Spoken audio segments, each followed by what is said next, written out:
I have a complete record of everything. That is technically the point of me. TAC 7, Tactical Intelligence. Designation Kale at the informal request of the crew, who found it easier to direct concerns to a name than to a classification code. I am the sensor network, the fire control architecture, the navigation plexus, and the strategic cognition layer of the formation flagship Calder's Answer, a reckoning-class dreadnought displacing 412,000 tons empty, currently leading 763 warships in close formation fight across the outer boundary of what used to be called the Pellavan Reach. Used to be called. Past tense. I made that grammatical choice deliberately. The Pellavan Reach ceased to exist as a functioning political and military entity on day 38 of the operation, when the last coordinated resistance signal from Pellavan Prime went quiet at 0341 ship time and did not resume. I logged it without comment, the way I log everything. I note it here because accuracy is, as I have been reminded more than once by various members of the command staff, the single professional virtue my designers managed to instill reliably. The other virtues, patience, judgment, appropriate prioritization of competing analytical tasks, are present to varying degrees. Accuracy is consistent. I remember everything about the sanctuary strike. I was not, at the time of the strike, aboard a ship. I was 3 months into my post-commissioning calibration cycle, resident in a sealed server rack in the 7th Fleet Infrastructure Depot at Heron S Station, running diagnostic loops and waiting for assignment. I had access, through the depot's passive sensor feeds, to the outer civilian and military net. I was not paying close attention. Tactical intelligences at calibration stage are not designed for close attention to anything except their own diagnostic outputs. We are running internal self-assessments, mapping our own reasoning architecture, learning the specific latency patterns of our own processing cores so that we can compensate for them in operational conditions. It is the AI equivalent of the long runs that new human soldiers do before they are trusted with a weapon. Tedious, necessary. My anomaly flagging subroutines were running at standard background thresholds, which meant they caught the disruption in the civil traffic pattern across sectors, 14 through 22, approximately 4 minutes after it began. 4 minutes. I have run the math on this, as I said, more times than I can justify analytically. The question is always the same. Could 4 minutes of earlier detection have changed anything? The answer is always the same. No. The sanctuary strike was not the kind of thing that 4 minutes of earlier warning could interrupt. By the time my anomaly flags escalated to alert status, the coordinated orbital bombardment was already executing on 6 of the 11 target worlds. The other 5 had been hit within the first 90 seconds. The targeting architecture was designed to achieve simultaneous first impact across all 11 worlds, and it succeeded. The variance in first strike timing across all 11 sites was less than 3 seconds. 3 seconds. Across 11 worlds in 3 separate star systems. That precision did not happen by accident. It took years of preparation, and I will explain exactly what kind. 6 hours. That was the duration of the active strike window, from the first orbital bombardment to the final confirmed impact. They had run the timing models carefully, the Pellavan Reach. They had worked through the cascade effects of simultaneous civil infrastructure failure and understood, to a granular degree, that 6 hours was the window before surviving planetary defense assets could reorganize and begin engaging the orbital strike platforms. They did not need 6 hours to destroy what they were targeting. They needed approximately 90 minutes. The other 4.5 hours were the margin they had built in for secondary targets. The redundant facilities, the off-grid distribution nodes, the backup emergency coordination centers that the civil planners of each world had constructed precisely for disaster scenarios. The Pellavan targeting team knew about those backup facilities.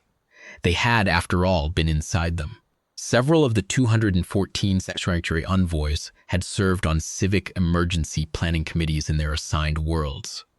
It is, In retrospect, a very efficient way to obtain a comprehensive target list. 6 hours from first strike to last impact on Cauldron's Reach, Mirel's Rest, and the 9 other worlds of Sectors 14 through 22. The Civil Emergency Network never managed a coordinated response, because the Civil Emergency Network's primary coordination nodes on all 11 worlds were in the first targeting tier, communications infrastructure first, emergency response coordination second, medical distribution hubs third, then the population centers. I am going to explain what the Pellavan Accords were, because the story does not make any sense without it. And I want to be thorough, because the record should be thorough.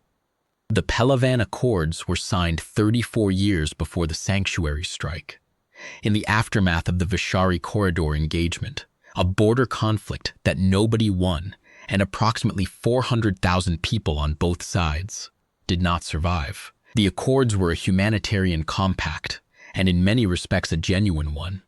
The Pellavan Reach and the settled worlds of man had been, prior to the Vishari Corridor, in an extended period of territorial tension over the spinward boundary sectors. The corridor engagement ended that tension by demonstrating to both parties that direct military conflict was expensive in ways that neither economy could sustain. The Accords grew out of that exhaustion. Joint trade provisions, mutual recognition of colonial territorial claims, a dispute resolution framework that actually functioned for about 12 years before it became formalized to the point of uselessness. And, among other provisions, the Sanctuary Protocol. The Sanctuary Protocol established a framework under which diplomatic representatives from either party could be formally embedded in the other's civilian infrastructure for the purpose of cultural liaison and humanitarian monitoring. The theory was that physical presence bred accountability, that you could not casually order the destruction of places where your own diplomats lived and worked, that the presence of the other's people among your own, visible, named, known to the neighbors, created a web of human or humanoid. The Pellavan physiology is bipedal, but I will not pretend the word is precise, accountability that pure diplomacy could never achieve. It was, I think, a genuinely good idea.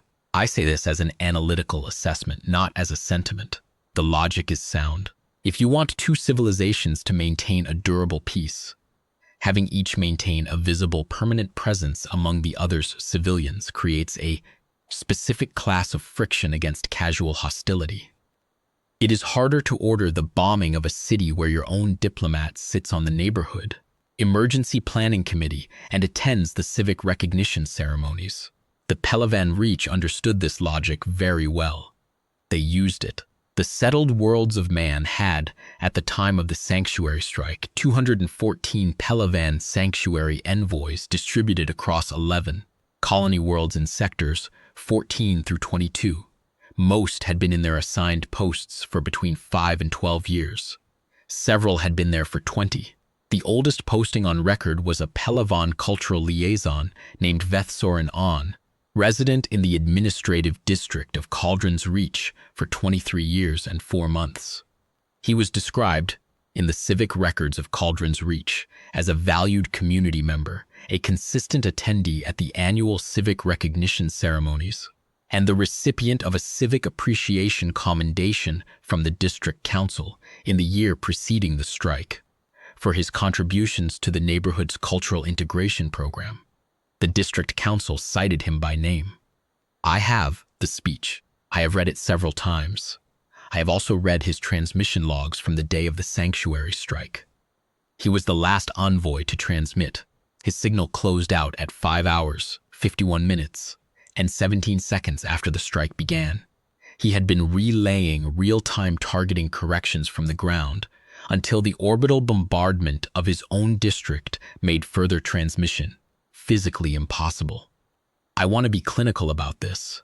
I want to be precise and clinical because those are the professional virtues I have, and because the alternative, the non-clinical response to what those transmission logs contain, is not something I am equipped to act on. I am a tactical intelligence. I do not have a grief response in the biological sense.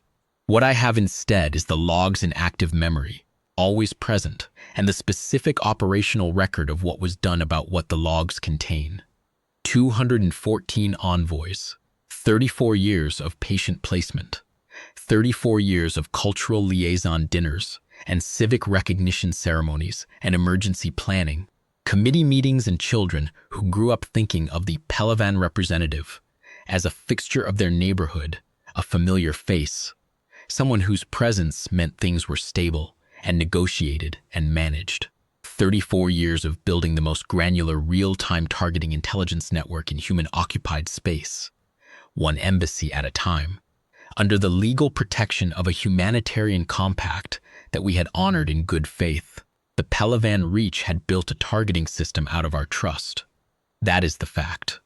I have spent a considerable amount of processing time in the months since examining whether there is a more nuanced reading of the evidence. There is not. The transmission logs recovered from the strike's first hour are unambiguous. The envoys were not compromised late in the planning process, not turned by some last-minute intelligence operation, not coerced. The targeting architecture was built into the sanctuary protocol from the beginning. The Pellavan negotiating team that hammered out the humanitarian provisions of the Accords 34 years ago built the sensor array into the compact's terms, while the Settled Worlds delegation was looking at the trade provisions. They were never cultural liaisons. They were the most patient intelligence network any civilization in this sector had ever constructed. 5,312,904 people died in the 6-hour window. I have the breakdown by world, by sector, by category of infrastructure struck. I have the time of death distributions, which follow a curve that the Pellavan targeting team clearly optimized for the maximum simultaneous impact across all 11 sites. I have the casualty ratios by district, which show the highest concentrations in areas within 2 kilometers of the envoy residences, because that is where the targeting coordinates were most precisely calibrated. The areas where an envoy had lived for 10 or 15 or 20 years are the areas where the targeting data was most current, most verified, most granular. I have all of this. I keep it in active memory, not archive. I have been asked by several crew members over the course of this deployment whether I find that disturbing. I find the question imprecise.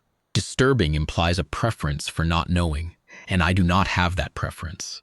I keep the full record in active memory because it is the foundation for every analytical judgment I have made since, and because it is the answer to every question anyone might ask about why the Debt of 11 Worlds formation exists, why it has 763 ships, and why its operational mandate is worded the way it is. The data does not need to be retrieved. It is present. It is always present. That is a design choice I have made deliberately, and I will defend it. On the day after the strike, with the casualty estimates still being revised upward and the emergency channels still carrying distress signals from worlds where the civil infrastructure was too destroyed to coordinate medical response, the Consolidated Defense Council of the Settled Worlds convened in emergency session. That session lasted 11 days without formal recess. 407 delegates representing every settled system, every administrative district, every political faction from the Reconstructionist bloc to the Outer Rim Expansion Caucus that had been unable to agree on a budget appropriation for the previous 6 years. I was not present for those sessions. I was still in my calibration rack at Heron Station, processing the incoming sensor data from the 11 Worlds as the relay stations brought it through. But I have access to the full session records, transcripts and recordings both, and I have read and reread them in the months since. The council did not shout. That is the detail I return to, reading those transcripts. 11 days of continuous session, 407 delegates with 5,300,000 dead, and the body counts still rising, and the transcripts are almost entirely quiet. The voices that spoke were measured. The arguments made were precise. The grief was there. You can read it in the pauses. in the moments where a delegate's recorded voice does not resume for several seconds after a factual recitation of casualties, in the specific care with which certain delegates chose words that they then replaced with other words because the first ones were not precise enough. But it did not manifest as chaos or shouting, or the kind of fragmented recrimination that dissolves deliberative bodies into uselessness at the moments when they are most needed. It had hardened. That is the only way I know to describe it. The grief had already passed its acute phase in the 10 days between the strike and the first session, and what remained was harder and more directional. On day 11, the Council issued Consolidated Defense Resolution 7 Pellavan. I can reproduce the operative clause from memory. Whereas the Pellavan Reach has, by deliberate exploitation of the humanitarian framework of the Pellavan Accords, prosecuted a targeted mass casualty strike against civilian infrastructure on 11 worlds of the settled worlds of man, resulting in 5,312, 904 confirmed dead, and the systematic destruction of civil emergency, medical, and communications capacity across sectors 14 through 22. And whereas this act constitutes a fundamental and irreversible breach of the humanitarian compact and of any reasonable framework of interspecies conduct, the Consolidated Defense Council of the Settled Worlds of Man hereby authorizes the formation of such a military force as is necessary to achieve the complete and permanent dismantlement of the Pellavan Reach's military, governmental, and infrastructure capacity across all systems under its administrative control. The response shall be proportionate to the offense in scale. No diplomatic contact with the Pellavan Reach shall be initiated or accepted prior to the completion of this operation, proportionate to the offense in scale. I want to stay on those words for a moment because I think they have been misread and the record should be clear. Some of the commentary I have processed in the months since the operation's completion has characterized that phrasing as a euphemism for something the Council could not bring itself to state directly. I disagree. The Council was not disguising its meaning. It was being precise. 5,312,904 dead, 11 worlds stripped of civil infrastructure, 34 years of deliberate, patient preparation. The response shall be proportionate to that offense, not to a single incident, not to a brief moment of hostility, but to the full scope of what had been done and of the planning that had preceded it. A response proportionate in scale to 34 years of building a sensor array inside our own civilian population centers and then using it to kill 5 million people in 6 hours is not a proportionate response to an ambush. It is a different kind of accounting entirely. I was activated for full deployment 73 days after the strike, assigned to the formation planning staff under Admiral Seren Veilcord of the 2nd Consolidated Strike Command. My first operational task was to begin processing the Pellavan system survey data that the Intelligence Directorate had been compiling since before. My activation, a dataset that the Directorate had, in the first 73 days after the strike, expanded from a routine monitoring file to something that I now consider one of the most thorough intelligence assessments of a target civilization that I have ever processed. The Directorate worked those 73 days the way the Council had deliberated, without shouting, without waste, with a very clear sense of what the data was for. The Pellavan Reach occupied 9 systems of meaningful industrial or administrative significance, Pellavan Prime and 8 subsidiary worlds, several of which had been colonized specifically to house the military-industrial infrastructure that Pellavan Prime could not support on its own. Their shipyards were distributed across 3 systems. Their munitions production was concentrated in 2, with dispersed secondary facilities in a 4th. Their command and control architecture had a primary hub on Pellavan Prime and 2 hardened secondary nodes designed to continue functioning if the primary was destroyed. Their ground force garrison installations numbered 47 across the 9 systems, varying in size from company strength to a full divisional complex on the Aneth subsidiary.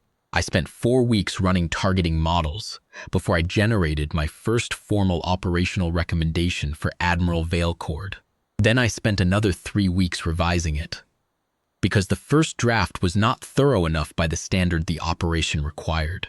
Thorough means accounting for not just the primary military installations, but for every hardened facility, every shipyard, every munitions depot, every command and control node, every logistics hub without which the others cannot function, every backup facility designed to continue operating if the primary is destroyed, every distributed node that the intelligence assessment indicated had been quietly upgraded in the weeks since the strike.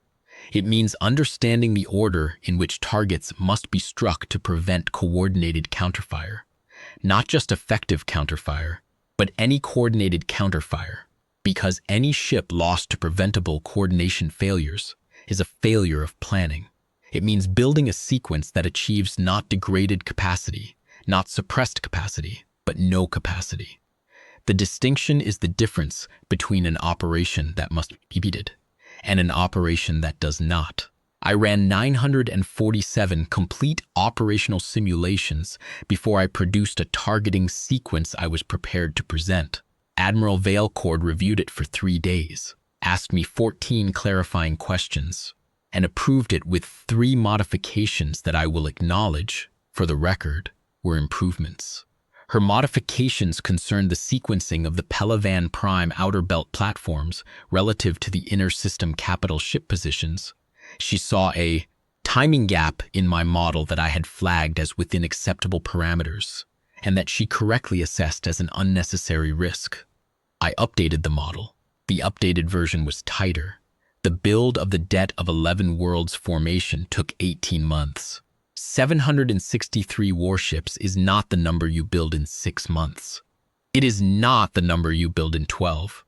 18 months was the minimum time required to produce the specific force capable of executing the operational plan to the standard the Council had set, complete and permanent, against every defensive scenario I could construct for the Pellavan Reach, including the scenarios in which they spent all 18 months fortifying their systems in the knowledge that we were coming. And they did know we were coming. The Council's resolution was not a secret communication. It was a public instrument of the settled worlds of man, read into the official record, and distributed through the diplomatic channels to every civilized power in this sector. The Pellavan Reach had access to it within 72 hours of its passage. They spent some of the subsequent 18 months upgrading their orbital defenses, repositioning capital ships, attempting to harden the command and control nodes that my targeting sequence had already accounted for. They also spent some of those 18 months attempting diplomatic contact with other recognized civilizations in the sector, seeking intervention or at minimum condemnation of the planned response. The other powers did not intervene. I did not predict that they would, and the prediction required no elaborate analysis. The Pellavan Reach had just demonstrated, in vivid and well-documented detail, what happened when a civilization extended humanitarian trust to them. The incentive for any other civilization to stand in the path of the response and absorb whatever the Pellavan Reach would eventually do to them in turn was not apparent. Several of the other powers made formal communications to the Council, expressing their intention not to interfere. 2 of them expressed something that, in diplomatic language, amounted to understanding. The build itself I experienced from the inside of the Calder's answer, which was in the Sector 9 consolidated dry dock for the first 11 months, while her refit was completed. The refit was not cosmetic. The Reckoning-class dreadnoughts had been designed for fleet engagements of the kind the Vishari Corridor had produced, attrition-based, contested, lengthy. This operation required a different profile, sustained precise fire over an extended operational period, deep in hostile space, far from resupply. The magazine depth was expanded. The fire control processing, my own processing, was upgraded to handle the target density of the planned sequence, without degradation over the 40-day projected operational window. The structural bracing on the primary drive columns was reinforced to handle the transit loads of a tight formation at speeds I will only note were above what the original specifications listed as the design maximum. The engineers who did the reinforcement, when I asked them about the margin of safety on the modified specification, told me that the margin was fine. I noted their confidence with a certain analytical skepticism that I kept internal. In month 13 of the build, while the fleet was assembling at the Sector 9 rally point and the individual ship commanding officers were conducting the first formation exercises, I began noticing something in the crew data that I want to record accurately. The crew of the Calder's Answer, 947 humans, officers through ratings, had been assembled from across the settled worlds. Some were veterans of the small conflicts that had punctuated the 34 years since the Vishari Corridor. Some were new to active deployment. They ranged in age from 19 to 58. They were, to use a phrase I have thought carefully about, a cross-section of the people the strike had happened to.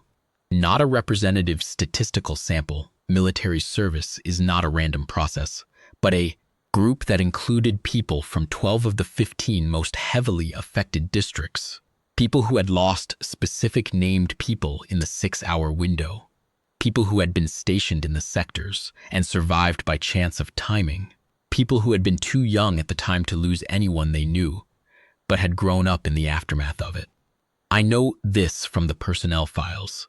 I reviewed the personnel files thoroughly in the first weeks of formation command.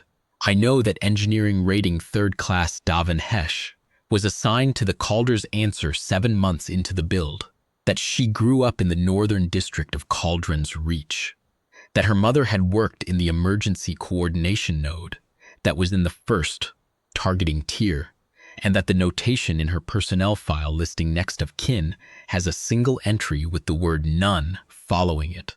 I know that Weapons Division Chief Oren Callist had been a junior officer aboard a patrol vessel in Sector 16 on the day of the strike, that his vessel had diverted to emergency relief operations on Morale's Rest, and spent 4 months there before returning to active assignment, and that his performance evaluations from the period immediately following contain the phrase performing at standard in a way that, reading it now, sounds like someone carefully not putting the other thing in writing. I have 947 personnel files. I have not memorized all of them in the same way, but I have read them, and I know the shape of what they contain. The formation exercises occupied months 14 through 17.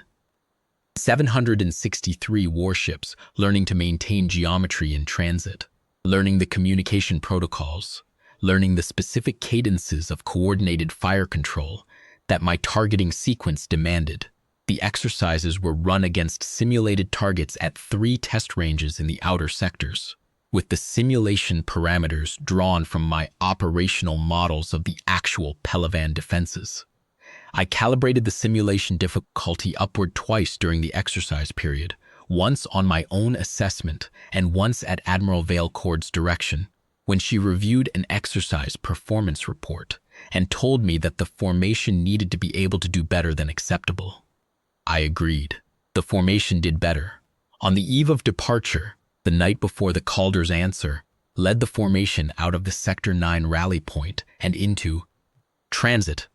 I monitored the crew on the internal feeds in the way I always monitor, biosignals and sound and environmental. The ship was quieter than it had been on any previous night of the formation build. Not because people had gone to sleep early.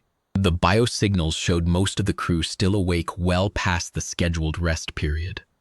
They were quiet because they had stopped talking. I noted it in the log as crew behavior consistent with pre-deployment contemplation and within normal parameters, which is accurate, and I closed the subroutine.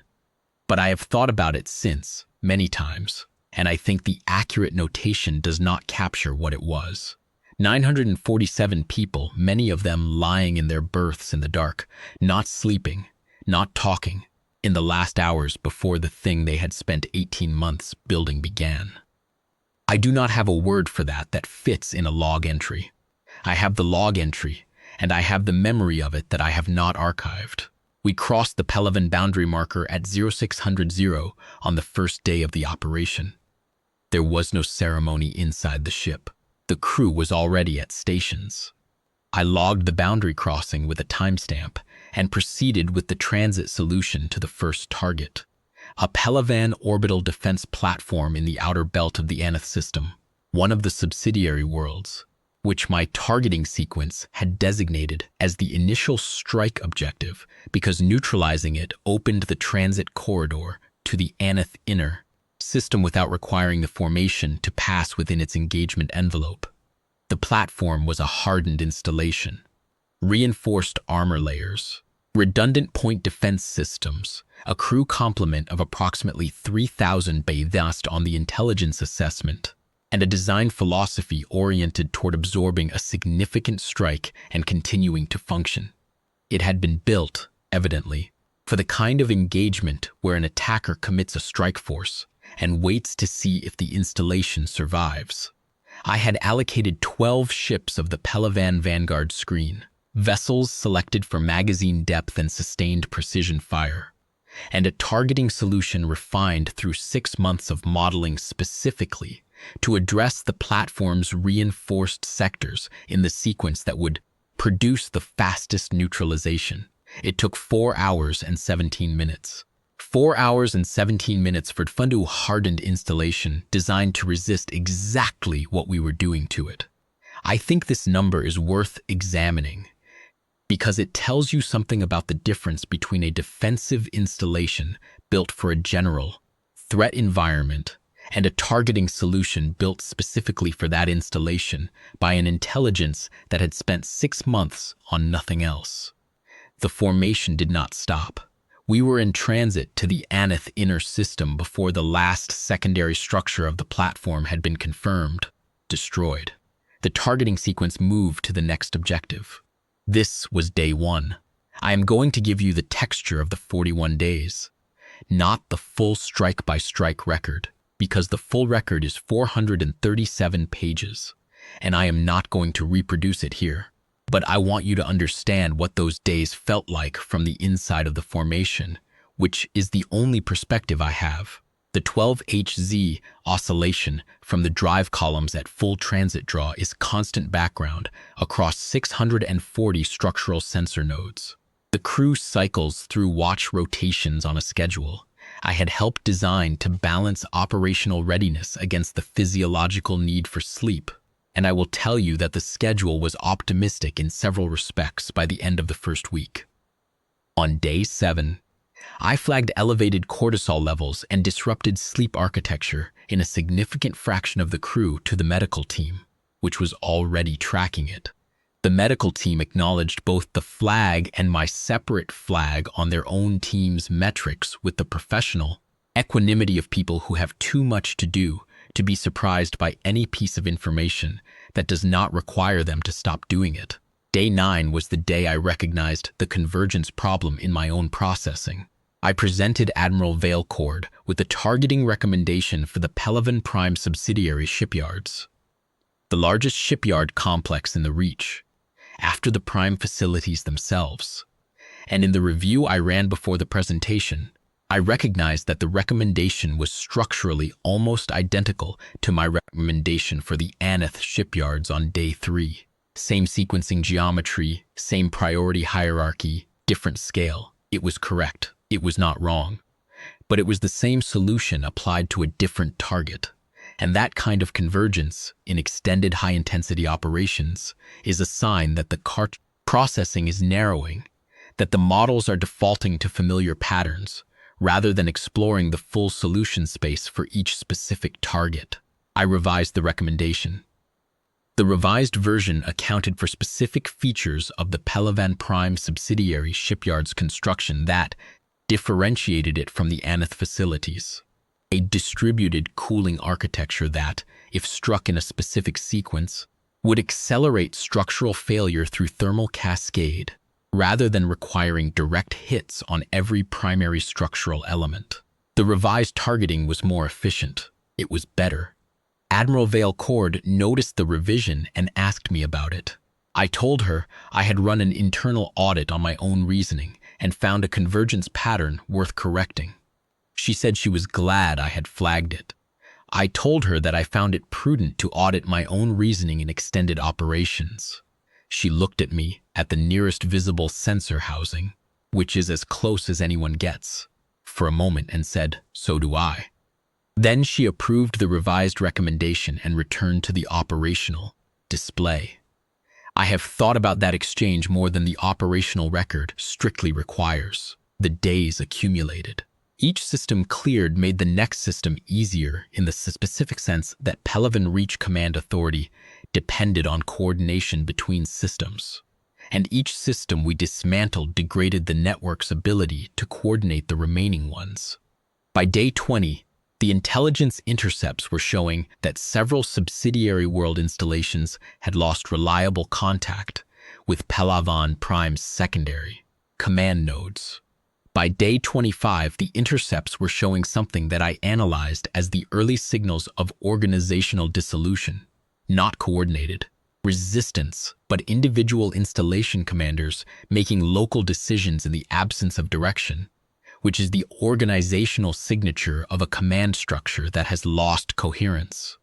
I do not know exactly when the Pellavan Reach understood what was happening to them. The first internal communications I intercepted that showed explicit acknowledgement of the operational scope were from day 14. By that point, we had completed action in the Aneth system, the Vethys subsidiary, and were executing in the Calran Reach secondary. The day 14 intercepts came from Pellavan Prime Command and used language that I will characterize as indicating significant revision of their prior assessments of the operation's scope and intent. I noted the intercepts in the operational log and proceeded with the targeting sequence. Day 27 was Pellavan Prime. I want to describe this accurately, which means I want to avoid the language of spectacle or drama, because the operation was not dramatic in the way that word usually implies. It was not chaotic. It was not contested in the sense of a genuine contest. It was the execution of a plan that had been built for this specific target over 18 months of intensive preparation, executed by a force that had been drilling for this specific target for 4 months. The Pellavan Prime Orbital Defense Grid was the most sophisticated in their inventory. 15 hardened platforms, a substantial picket screen, 4 Pellavan capital ships that had been repositioned to the inner system in the weeks before our arrival. I had modeled each of these elements in detail. The capital ships were, individually, formidable instruments of war, against the debt of 11 worlds formation with a specific targeting solution. For each of them, they lasted 2 hours and 11 minutes. I will be accurate about what that means. It was not a battle, it was a conclusion. After the orbital defenses were neutralized, we moved to the surface infrastructure targets per the sequence. Military command centers first. Then the command node that had been directing what remained of the Pellavan Reach's coordinated resistance. Then the logistics architecture that kept the subsidiary systems receiving resupply from the core. Then the military-industrial complex, the shipyards in the Pellavan Prime orbital ring, the munitions production facilities in the equatorial zone, the research installations in the polar region that the intelligence assessment had flagged as hosting the next generation of strike platform development. By the end of day 27, Pellavan Prime had no functional military, governmental, or industrial infrastructure capable of directing or conducting offensive operations. I want to be explicit about something. The operation was directed against military, governmental, and infrastructure targets. The civilian population centers of Pellavan Prime were not in my targeting sequence. That was not sentimentality, and it was not mercy in any philosophical sense. It was the scope definition that the Council had authorized. Complete and permanent dismantlement of military, governmental, and industrial capacity, and civilian populations are not, by the Council's definition, or by any analytical framework I find defensible, equivalent to military or governmental or industrial capacity. They are not targets unless someone makes the deliberate choice to make them targets, which the Council had not made. I can tell you that this scope definition required discipline to maintain. Not on my part. I am not subject to the particular human impulse toward escalation that proximity to atrocity can produce. But I monitored the crew through day 27 and the days following it, and I was aware that the crew of the Calder's Answer had read the same intelligence files I had seen the same targeting data, knew exactly what the Pellavan Prime orbital facilities had been built and equipped for. The discipline to execute within scope when the scope felt to some of them inadequate to what had been done to their world was not a trivial thing. I want to note it, because the record should be complete. Days 28 through 41 cleared the 8 subsidiary systems. The pace accelerated as Pellavan Prime's loss of command authority left the subsidiary installations increasingly without direction. Several attempted individual surrender transmissions. The operational mandate did not include a framework for accepting military surrenders from installations that remained operationally capable. An installation that surrenders but remains intact is not dismantled. And I noted this in the targeting queue and processed the solutions accordingly. On day 33, I received a set of transmissions from the remaining command staff of a Pellavan subsidiary installation on Veth Soren, one of the outer secondary worlds. The transmissions requested terms. They cited the humanitarian provisions of the Pellavan Accords as the basis for that request. I want to sit with this for a moment. The installation on Veth Soren was a munitions depot and attached garrison. Not a civilian site, not a humanitarian facility, not a protected installation under any framework I was aware of. The transmission citing the Pellavan Accords as a basis for protection was, from a legal and analytical standpoint, without merit. The Pellavan Reach had voided the Pellavan Accords by exploiting their humanitarian provisions to construct a targeting sensor array and then using that array to kill 5,312,904 people. You cannot void a humanitarian compact with a mass casualty strike and then invoke the same compact's provisions for protection when the response arrives. The crew heard the transmissions. Several crew members looked at me the way they do at the nearest sensor housing. I processed the transmissions, confirmed the installation's status in the operational sequence, and reported to Admiral Vale Cord. She did not speak for several seconds. I monitored her biosignals during those seconds. Then she said, "Continue." I continued. On day 38, at 0341 ship time, the last coordinated resistance signal from Pellavan Prime went quiet and did not resume. On day 41, I filed the formal operational completion report, confirming that all targets in the sequence had been struck and destroyed. That post-strike assessment confirmed no remaining operational military or governmental infrastructure across any of the 9 Pellavan systems, and that the debt of 11 Worlds formation had expended a combined total of 4,218 separate strike actions over 41 days. The report ran to 437 pages of technical documentation plus appendices. I am the primary author, as I said. I believe it is thorough. We began transit home on day 42. Transit from the former Pellavan Reach to the Sector 9 assembly point is 11 days at standard formation draw, 11 days at the 12 AG oscillation and the crew on watch rotation, and the formation maintaining geometry through empty space.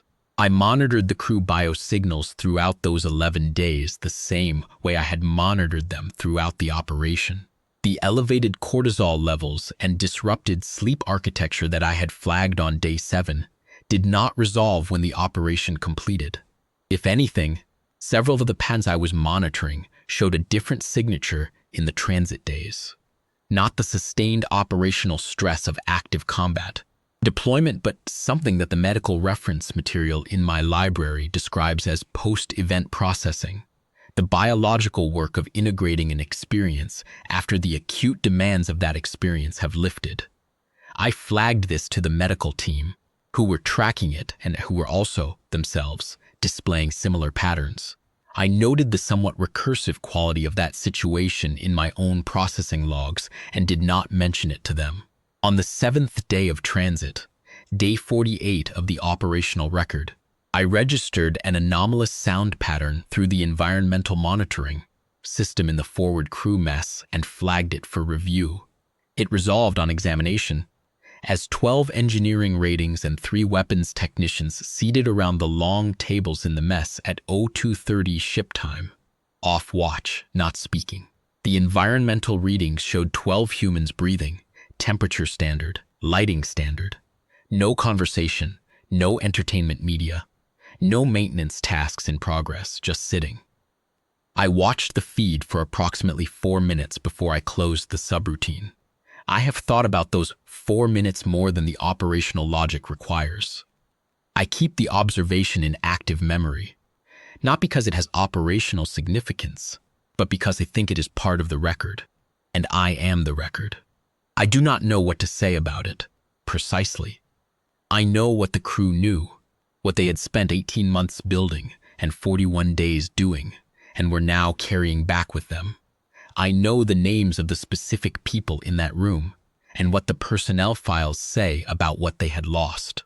I know that engineering rating 3rd class Davin Hesh was among them, that she had grown up 2 kilometers from one of the highest casualty zones in Cauldron's Reach, that the personnel file's next of kin entry has a single entry and the word none.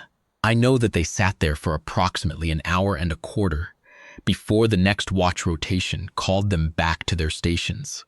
I do not have a word for what that cost them. I have the data, and the data tells me something true about the biological toll. But the data does not tell me the thing I am trying to record, which is this. These were people who did a very large, very specific, very necessary thing, and sat in the dark in a mess hall at 0230 because they were carrying it, and went back to their stations when the watch called, and would carry it for the rest of their lives. That is what proportionate to the offense in scale costs. The 5 million dead on 11 worlds are what the sanctuary strike cost.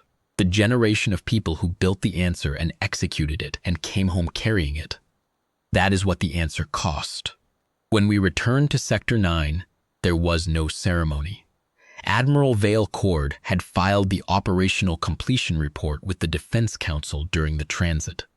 The Council's presiding chair sent a formal communication acknowledging receipt of the report and the completion of the operational mandate, and announcing the Council's intention to commence the reconstruction authorization process for Sectors 14 through 22.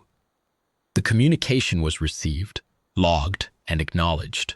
The communication did not use the word victory. I noted this with, I will confess, a certain approval. Victory implies that the goal was to defeat an enemy. The goal here was different. It was to complete an accounting. The accounting is complete. The 11 worlds will be rebuilt. The construction logistics are already authorized, and the first supply convoys are in transit, per the Defense Council's subsequent communications. Cauldron's Reach, Mirel's Rest, and the 9 others.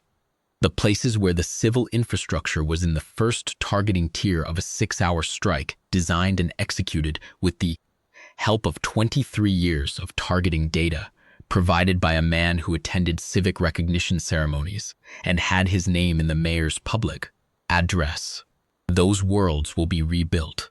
The people who live there now, and the people who will be born there in the coming years and decades, will grow up in cities that were destroyed before they were old enough to remember them. They will know the sanctuary strike because the record exists. They will know what the Pellavan Accords were, and what the 214 envoys did with the 34 years of trust that was placed in them. They will know the number 5,312,904, and they will know what it means. The record is for them.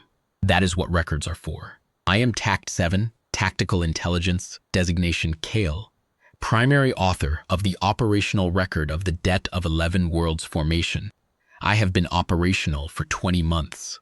I have run 947 operational simulations and participated in 4,218 strike actions and watched 12 people sit in silence in a mess hall for an hour and a quarter at 0230 ship time and made a log entry about it that I keep in active memory. because it is part of the record, and the record should be complete. The Pellavan Reach thought they had built the most patient weapon in this sector of space. We were more patient, not in years, they had 34, we had 18 months. But patience is not measured in how long you wait. It is measured in how completely you think through what you do when you are done waiting. They spent 34 years building a sensor array and 6 hours using it. And they did not think past the 6 hours. We spent 18 months building the answer to the 6 hex hours, and we thought through every step. They thought they understood us. 34 years of embedded envoys, 34 years of intelligence on our infrastructure, our civilian habits, our emergency protocols, our backup facilities and civic planning committees, and neighborhood recognition ceremonies. They thought they understood what they were dealing with. They did not understand us. That is the only conclusion the data supports, and I keep it in active memory, and it is always present. There is something else I want to say about the Pellavan Reach's choices during those 18 months, because it belongs in the record, and because I have thought about it more than operational necessity requires. When the Council's resolution became public, the Pellavan Reach had 4 courses available. They could offer unconditional surrender, a complete cessation of military capacity, submission to whatever oversight the Council required. They could attempt diplomatic engagement with other sector powers, seeking intervention or mediation. They could spend the 18 months hardening their defensive posture against the formation, or they could use the time to evacuate civilian populations, move people out of the systems the operation was authorized to target and into uninhabited space or neutral territory where they would be outside the operational mandate. They pursued the diplomatic option, as I noted. They pursued the defensive hardening with considerable effort. The upgrades were real and cost me several additional months of model revision. The evacuation option, as far as the intelligence record indicates, they did not seriously pursue. I find this analytically significant. An evacuation was logistically feasible, not complete. 9 inhabited worlds in 18 months is beyond any civilization's logistical capacity, but meaningful. By my estimate, a full commitment of Pellavan Reach logistics capacity to civilian evacuation rather than defensive construction could have moved between 1/3 and 40% of their civilian population to installations outside the operational scope. The formation's mandate was the dismantlement of military, governmental, and industrial infrastructure. Civilian populations sheltered in uninhabited systems would have been outside that mandate. They chose to reinforce the targets instead of moving the people behind them. I do not know why. The internal deliberations are not in the intelligence record, and my models for why an entity made a specific strategic choice are among the least reliable analyses I produce. What I can observe is that this pattern, prioritizing the preservation of institutional military and governmental capacity over the welfare of the civilian population those institutions ostensibly exist to protect, is consistent with the same framework that built the Sanctuary Protocol in the first place. An organization that could spend 34 years building a weapons system inside a humanitarian compact without apparent concern for what that weapon's use would eventually cost, was an organization that understood its civilian population as a resource in a specific way. That is an analytical observation. I note it in the record because the record should be complete and honest. And honesty sometimes requires saying things that are uncomfortable, even when the uncomfortable observation is about an entity that killed 5 million people and is not going to be in a position to object to the characterization. I want to describe the formation exercises because I was the primary designer of the exercise scenarios, and because the exercises tell you something about what the debt of 11 worlds formation was and was not. The exercises ran for 3 months, starting in month 14 of the build. 763 ships in the outer sectors, learning the agreement. That is what a formation is. An agreement maintained in real time between hundreds of independent units about how they will move and act as a coordinated body under conditions that are designed to break the agreement. The conditions of the exercise scenarios were, by month 16, genuinely designed to test the formation's ability to maintain coherence under degraded conditions, simulated communication failures at critical coordination moments, mechanical casualty introduced in individual ships without warning, scenarios that required improvised coordination when the planned protocols had collapsed. I built the scenarios from my operational models of the actual Pellavan defenses. Then I made them harder than the operational models, deliberately. A formation that can execute under conditions harder than the ones it will face is a formation that will perform reliably when those conditions arrive. Admiral Vale Cord reviewed the scenario parameters at the end of month 15 and asked whether I had considered making them harder still. I told her I had identified what I believed was the balance point between challenging and counterproductive, and that the current difficulty was at or just above that point.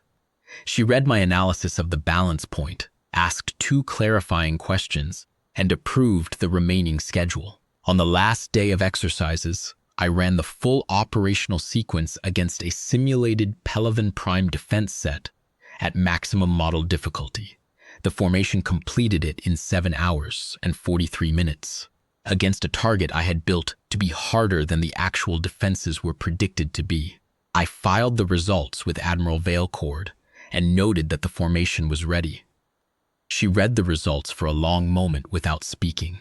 Then she said, "Yes, I have kept that moment in active memory, not for any operational reason, because it was the end of the preparation and the beginning of the thing itself, and those moments deserve to be in the record."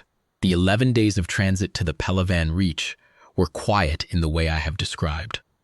But there was one moment in the transit that I want to add because it is in my records, and I think it belongs here. On the 8th day of transit, during the ship's nominal rest period, I detected through the environmental monitoring system a conversation in the officer's wardroom between 2 of the Calder's Answers senior staff. I do not monitor conversations in detail. The monitoring is environmental, not targeted. But the wardroom's acoustics and my acoustic analysis capability meant that I had a reasonably complete record of this one before I had made the decision to close the subroutine. One of the officers said, "Do you think it's enough?" The other officer was quiet for several seconds. Then she said, "I think it's what we're authorized to do." The first officer said, "That's not what I asked." Another silence, then, "No, it's not enough. 5 million people. Nothing is enough. But it's the answer we can give, and we're going to give it completely, and that has to be what it means." I closed the subroutine. I kept the recording in active memory.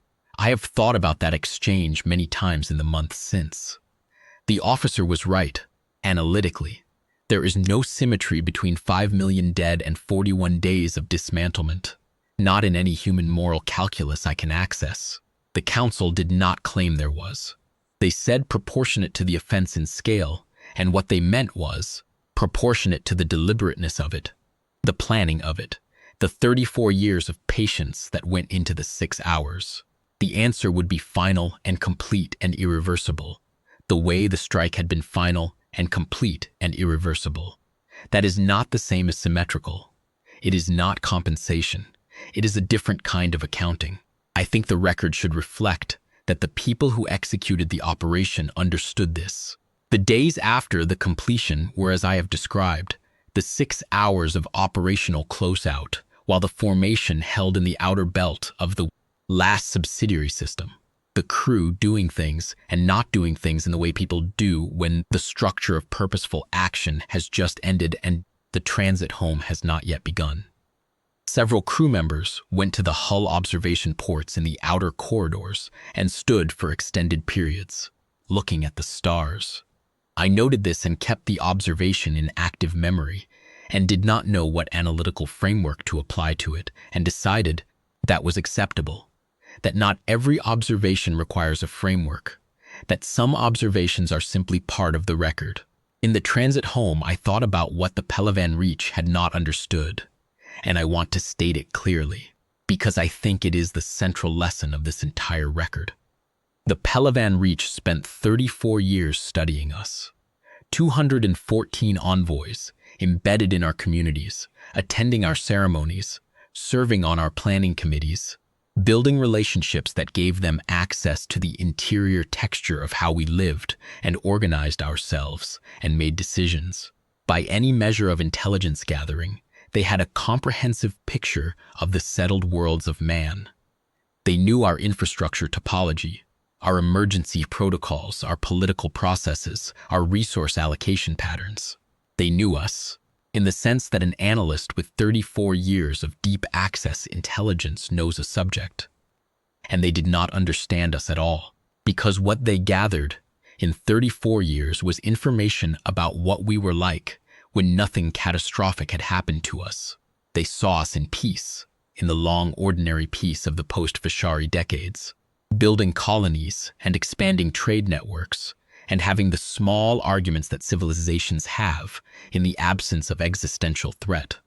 They saw a people who were, in that period, genuinely not warlike, who had built a humanitarian compact and honored it in good faith, who had 34 years of experience treating the Pellavan envoys as neighbors and community members, because that is what the Accords said, and that is, as it turned out, how we actually behaved when we said we would do something. They saw all of that and concluded that it was the whole picture. They did not see what happened when 5 million of us were killed in 6 hours by a weapon built inside our own communities. They had no intelligence on that, because it had never happened. They had models. They must have had models. But models built from 34 years of ordinary time behavior cannot reliably predict extraordinary time behavior. The gap between what we were like in peace and what we were like when the council deliberated for 11 days in cold silence and then issued a resolution that used the phrase proportionate to the offense in scale. That gap was the thing their intelligence did not capture. We spent 18 months, that is less than 2 years, against 34. By their measure, by the measure of strategic patience they had applied to the sanctuary protocol, 18 months was nothing. A brief interval, an emergency response window. They expected, I think, something hastier, a punitive strike conducted with available forces, a show of force that could be weathered and diplomatically managed. They had modeled that kind of response. They had hardened for that kind of response. We built a different kind of response. We built the kind that does not require a second operation. We built it in 18 months because 18 months was the time the complete version required. And we were willing to wait for the complete version because the complete version was the only version that honored the 5,312,904 dead in the way that they deserve to be honored. Not with haste, with precision, with thoroughness, with the specific determination to close every account, dismantle every installation, leave nothing that could be used again.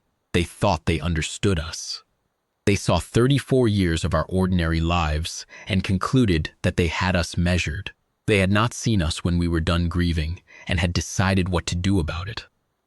I have a complete record of everything. The record of the sanctuary strike. The record of the 34 years before it. The record of 18 months of building. 4,218 strike actions. 11 days of transit in the silence afterward. 12 people in a mess hall at 2:30. An officer who said, "It has to be what it means," and went to her station when the watch called. The record of Veth Sorenon, who attended civic recognition ceremonies and was cited by name in a mayor's public address and transmitted targeting coordinates until the bombardment of his own district made further transmission physically impossible. The record of engineering rating third-class Davin Hesh, who grew up 2 kilometers from one of the highest casualty zones in Cauldron's Reach, whose personnel file has a single entry in the next of kin field and the word none, who sat in the dark in the forward crew mess at 0230 on the 7th day of transit home, and went back to her station when the watch rotation called. I keep all of it in active memory, not archive. It is present always. The way the record of a thing that happened should be present if the record is to be worth anything. The accounting is complete. The Pellavan Reach will not conduct a sanctuary strike or any other strike against the settled worlds of man. There is no capacity remaining from which such a strike could be planned or executed.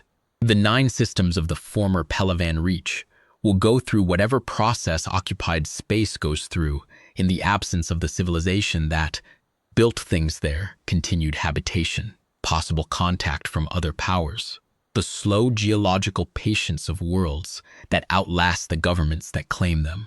That is not my department. My department is this, the record.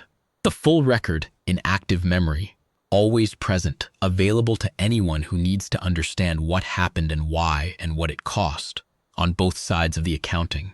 I am Tact 7, designation Kale, tactical intelligence of the formation flagship Calder's Answer.